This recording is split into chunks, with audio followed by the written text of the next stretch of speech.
Lieutenant Commander Kane Morrison examined the mission assignments and grimaced with unmistakable revulsion. His elite SEAL squad found themselves trapped in enemy territory, enduring relentless gunfire from hostile marksmen entrenched within a weathered stone minaret 800 meters distant. Every rescue operation had met with failure. His soldiers were wounded, their ammunition supplies dwindling, and precious time escaped like grains of sand slipping through frantic hands. The communication device buzzed with headquarters' most recent briefing. Command was deploying sniper assistance to neutralize the enemy strongholds, preventing their evacuation. Morrison anticipated hearing about one of the veteran male marksmen with whom he had previously collaborated. Rather, the transmission referenced Staff Sergeant Brenna Caldwell. Morrison's reply pierced the radio interference with harsh indignation. He informed the commanding officer they were dispatching a woman when his squad required a genuine sharpshooter. This wasn't recreational shooting at some secure practice facility. This represented survival itself, and he wondered whether someone who likely devoted more attention to her looks than her weapon could manage what promised to be the most challenging shot of their entire mission. 800 meters, confined minaret openings, shifting winds, metropolitan heat distortion, numerous enemy snipers who had already demonstrated lethal precision. The majority of military marksmen would deem this an unachievable shot even under ideal circumstances, much less with American lives depending on the outcome. What Morrison failed to realize was that the Montana rancher's daughter, calibrating her scope in the distance, had spent her lifetime preparing for this precise moment. His preconceptions about her abilities were destined to be demolished by accuracy that would render even elite specialists silent. Before we explore today's narrative, I'm intrigued. From what corner of the globe are you viewing? Share your location in the comments section. If this tale resonates with you, press that subscribe button since we deliver compelling veteran narratives like this weekly. Staff Sergeant Brenna Caldwell positioned herself within the gritty communications shelter at Forward Operating Base Anaconda in Iraq. Her battle-hardened hands remained steady as she maintained her M24 sniper rifle for the third occasion that day. At 28, her features bore the calm focus of someone who had witnessed death through crosshairs and executed instantaneous choices that preserved lives. The Montana resident had been stationed overseas for half a year, functioning as primary sniper assistants for numerous special operations squads. The sweltering afternoon heat pushed against the fabric barriers as radio communications saturated the atmosphere. Brenna repositioned her faded baseball cap, a present from her father prior to deployment, and monitored the continuous flow of operational updates. Her standing as one of the most precise long-distance shooters in the area had quietly circulated among the troops, though many continued questioning whether a woman deserved a place in such a lethal occupation. Brenna's remarkable shooting skills hadn't emerged suddenly through some cinematic training sequence. They originated at 7 years old on her grandfather's property in Glacier County, Montana, where she mastered hunting elk across landscape that would test experienced mountaineers. Her grandfather, Samuel Caldwell, was a Korean War survivor who instructed her that marksmanship wasn't about force or hostility. It concerned patience, respiration, and reverence for existence. By 12, she could reliably strike targets at 400 yards using her grandfather's vintage Springfield rifle. Her father, a hunting instructor, acknowledged her innate talent and registered her in competitive shooting competitions. She dedicated her adolescent years journeying to contests throughout the Western Territories, cultivating the mental fortitude that would subsequently benefit her in warfare. When Brenna registered at 19, she already commanded abilities that required most soldiers years to acquire. Her military instruction at Fort Benning enhanced these capabilities, but the groundwork, the stable hands, the regulated breathing, the capacity to remain motionless for extended periods, had been established during innumerable sunrise hunts in the Rocky Mountains. What motivated her wasn't a longing to destroy, but instead a comprehension that in battle, accuracy could determine the distinction between a successful operation and a ceremonial flag. Her grandfather had instructed her that claiming a life was the most significant burden a person could bear.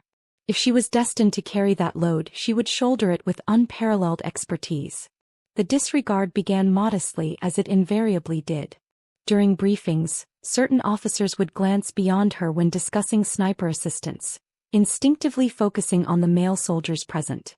Remarks about women in combat positions were murmured, yet common enough that Brenna had cultivated resilient defenses. The critical moment arrived during a collaborative operation planning meeting with a visiting SEAL squad.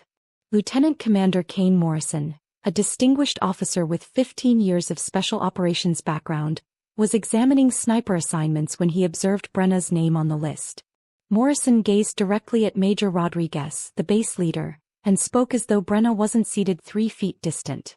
The lieutenant commander questioned whether they were truly going to entrust their lives to someone who likely couldn't manage the physical requirements of genuine combat.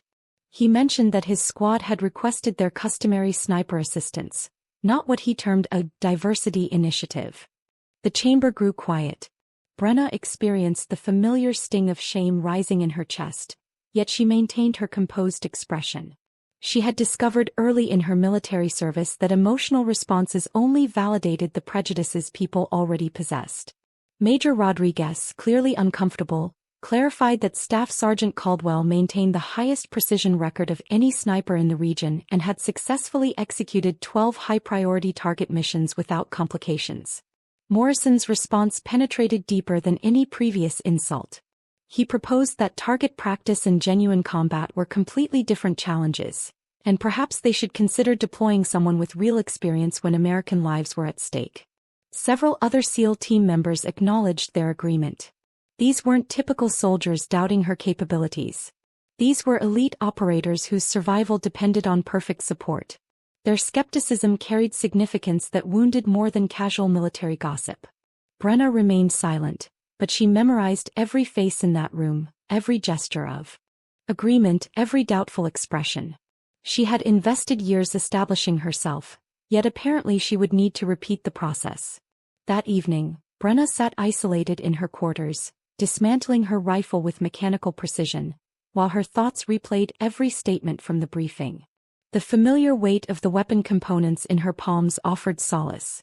Each piece assembled with the certainty she wished she possessed about her position in this conflict. She remembered her grandfather, how he would rest on the ranch porch following difficult hunts, silently processing the burden of what had occurred.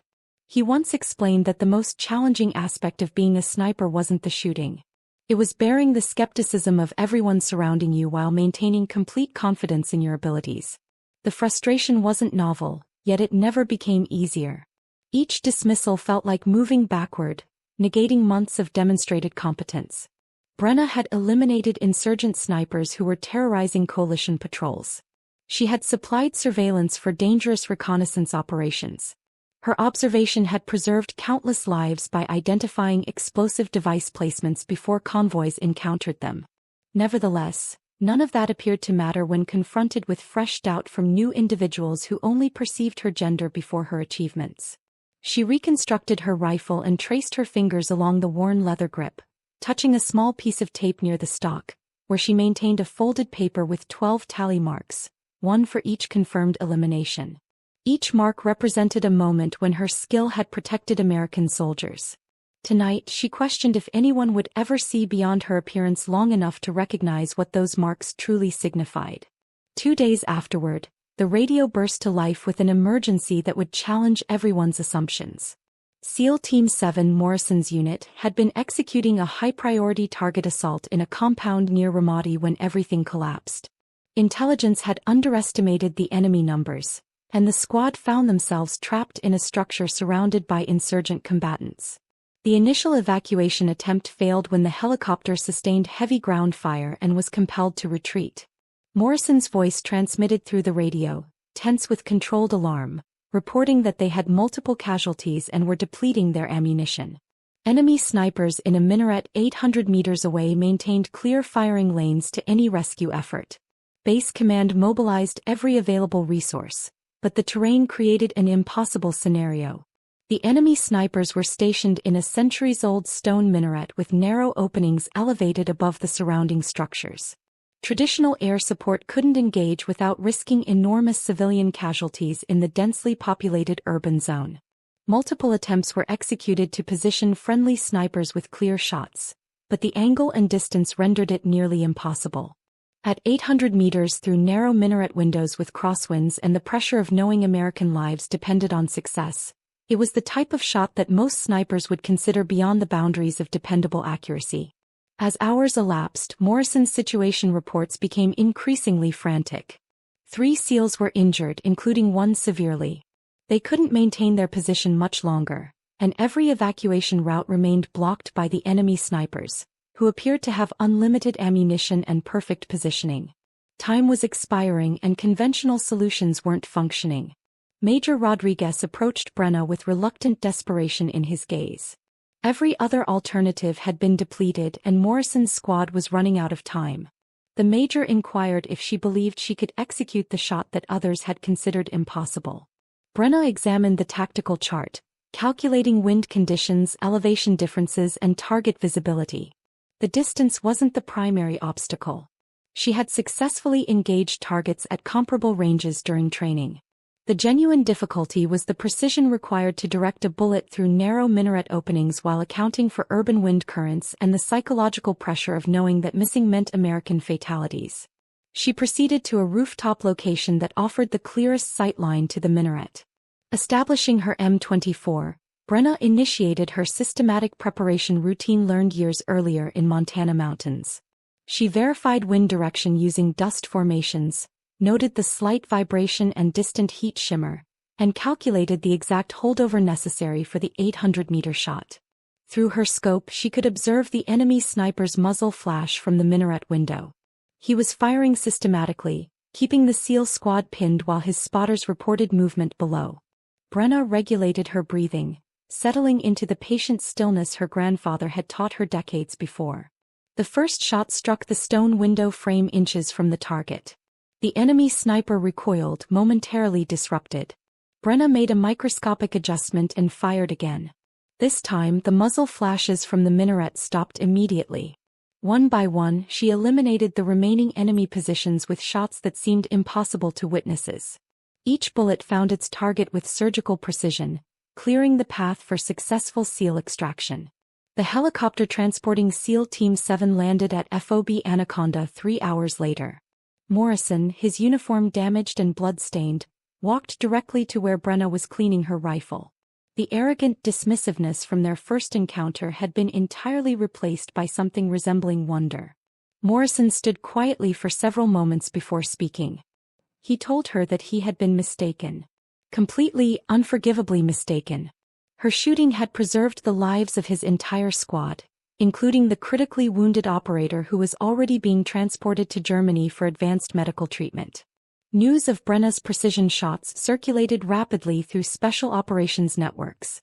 Requests for her sniper support began arriving from squads across the region, all specifically requesting the Montana sniper who had accomplished the impossible Ramadi shots. More significantly, the attitudes surrounding her began transforming in subtle but meaningful ways. Officers started involving her directly in tactical conversations rather than speaking around her. New personnel were briefed about her capabilities before they could form their own prejudiced assumptions. 6 months later, when Brenna rotated home, she carried recognition from multiple special operations commanders. But what mattered most was knowing that her grandfather's teachings about patience, precision, and bearing responsibility had validated themselves when it counted most. The girl from Montana had discovered her place in the war, one perfectly placed shot at a time.